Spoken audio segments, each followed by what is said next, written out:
So today we will be starting with muscular tissue and the neural tissue. Today I will be completing both the topics with you all. So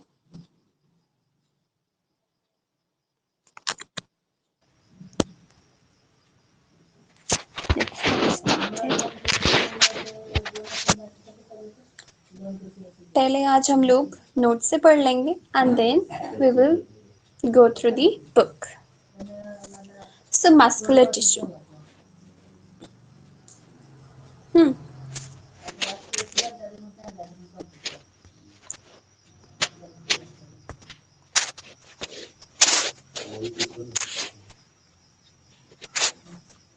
Muscular tissue. Each muscle is a long cylindrical fiber. ठीक है? Long cylindrical fiber, and these fibers are composed of numerous fine fibrils, and these fibrils are called as myofibrils. Now these fibers, they are arranged in parallel array. Now these muscular tissues, they are further divided into three categories: the skeletal muscle, smooth muscle, and the cardiac muscle. Skeletal muscle. Now the skeletal muscle, the word itself says कि ये skeletal से कुछ attachment रखता है, मतलब it is closely attached to the skeletal bones. Smooth muscles, they are tapered at both the ends, fusiformed. Cardiac muscle, they are contractile tissues. Okay, fusiform का मतलब they are tapered, like India is tapered towards the south. ठीक है, tapering आती है. Same is with the smooth muscle. Okay, muscle, where they are present in the biceps. Muscles are present in the internal organs like blood vessels, stomach, and intestine. Cardiac muscle, they are present only in the heart, only in the heart. Okay.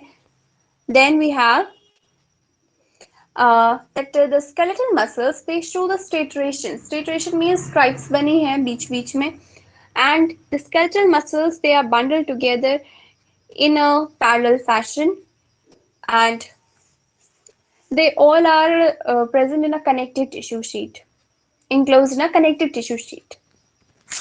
Then smooth muscles, they do not show any striation, बिल्कुल smooth है, कोई lines नहीं है. Then they are bundled together in a connective tissue. Cell junction hold them together. Then talking about the cardiac. Cardiac में ये होता है कि जो cell junction होती हैं और जो cardiac cells होते हैं, इनके जो plasma membrane है, they both fuse together. They fuse together, they form the communication junctions. Communication junctions are the intercalated disc present between the cardiac muscle, okay, that help them to contract as a unit.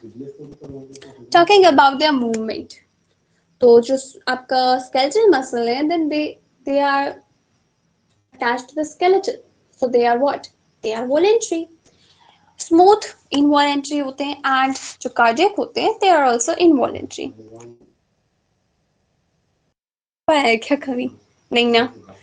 Okay, ना ये जो image है ये आपका skeletal muscle का है. ठीक है, स्केलेटल मसल की इमेज है.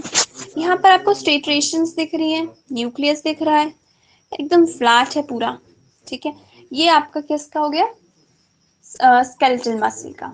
ठीक है, नेक्स्ट बात करती हूँ. ये इमेज जो आपको दिख रही है, ये इमेज है स्मूथ मसल की. ओके, स्मूथ मसल है, ये आपको एंड्स दिख रहे हैं, दे आर फ्यूजिफॉर्म्ड. देख सकते हो आप, fusiformed. They are fusiformed, and striations absent है.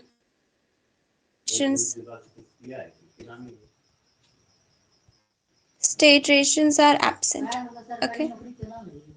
अच्छा, ये स्मूथ मसल्स हैं, इनवॉलेंट्री है, स्ट्रेट्रेशन एब्सेंट है. Okay, nucleus is present. यहाँ पर स्ट्रेट्रेशंस हैं. ठीक है, न्यूक्लियस, ये जंक्शंस बिटवीन एडजेसेंट सेल्स हैं जिसको कम्युनिकेशन जंक्शंस कहते हैं, इंटरकैलेटेड डिस्क के फॉर्म में प्रेजेंट होते हैं एट सम पॉइंट. अच्छा, अब मैं इसको एनसीईआरटी से पढ़ के बताती हूँ. ठीक है, let us check from the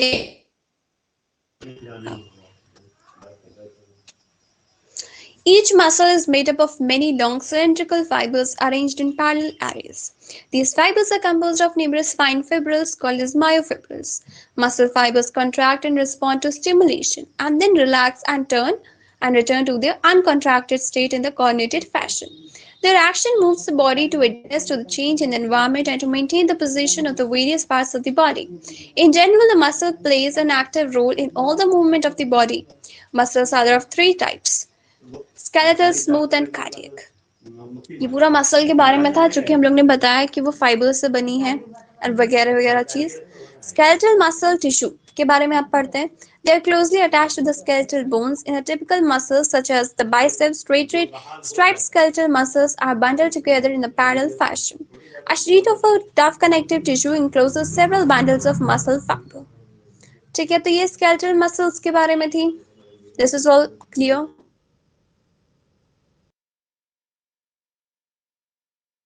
Smooth muscle fibers tapers at both the end, fusey hold them together. They are bundled together in a connective tissue sheet. The wall of the internal stomach and intestine contain this type of a muscle tissue. Smooth muscles are involuntary in their they are involuntary in the functioning. कहाँ थी मैं? Where I was. Together in the blood vessels, stomach, intestine contain this type of muscle tissue. Smooth muscles are involuntary in their function. Directly controlled, we usually are not able to make it contract merely by thinking about it, as we can do with the skeletal muscle. In cardiac muscle tissue is a contractile tissue present only in the heart. Cell junctions fuse the plasma membrane of the cardiac muscle junctions and make them stick together. Communication junctions, intercalated disc at some fusion points allow the cells to contract as a unit. That is, when one cell receives a signal to contract, its neighbors are also stimulated to contract. So ये तो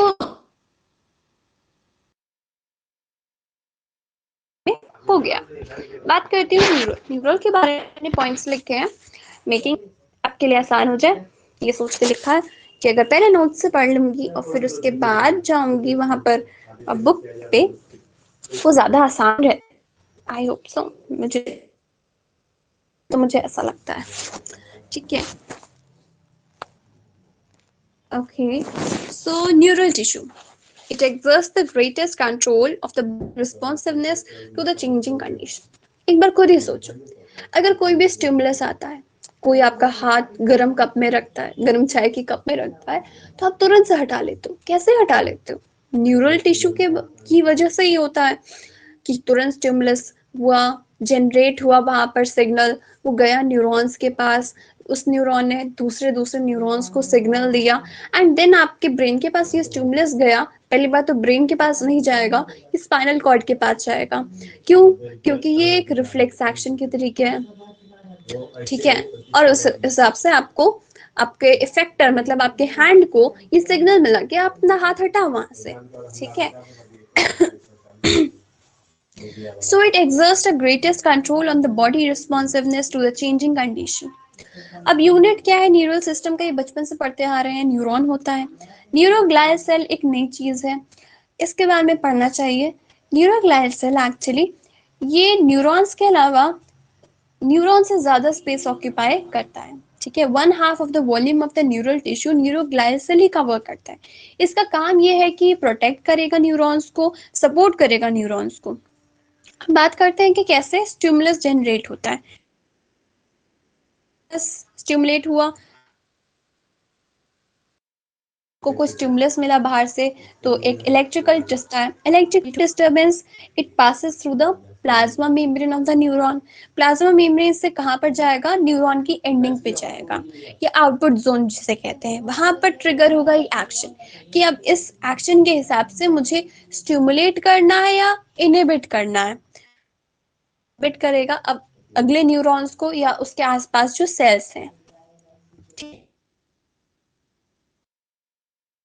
neuron की कि यहाँ पर ये आपको axon दिख रहा होगा, ये एक्सॉन, ये सेल बॉडी है, यहाँ डेंड्राइट्स हैं एंड आपको दिख रहे हैं न्यूरोग्लायल सेल। ठीक है, ये एक्सॉन जो यहाँ पर ये एक्सॉन का काम है कि ये सेल बॉडी इंफॉर्मेशन को लेके जाएगा। सेल बॉडी में एक न्यूक्लियस प्रेजेंट है। डेंड्राइट्स क्या करता है, जो ऊपर में इसके ऊपर में वही एक्सॉन ऐसा ऐसा करके एक्सॉन जो प्रेजेंट होगा यहाँ से लेकर बॉडी के पास, और सेल बॉडी एक्सॉन के थ्रू न्यूरॉन के पास लेके जाएगी। ठीक है, अब नेक्स्ट है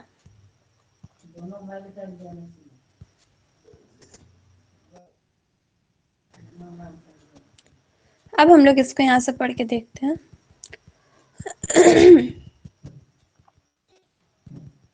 चलिए जाओ। Okay, neural tissue control over the body's responsiveness to the changing condition. Neurons, the neural system, are excitable cells. The neuroglial cells, which constitute the rest of the neural system, protect and support the neuron. Neuroglial make up more than one half of the volume of the neural tissue in our body. When neuron is suitably stimulated, an electrical disturbance is generated which swiftly travels along its platform.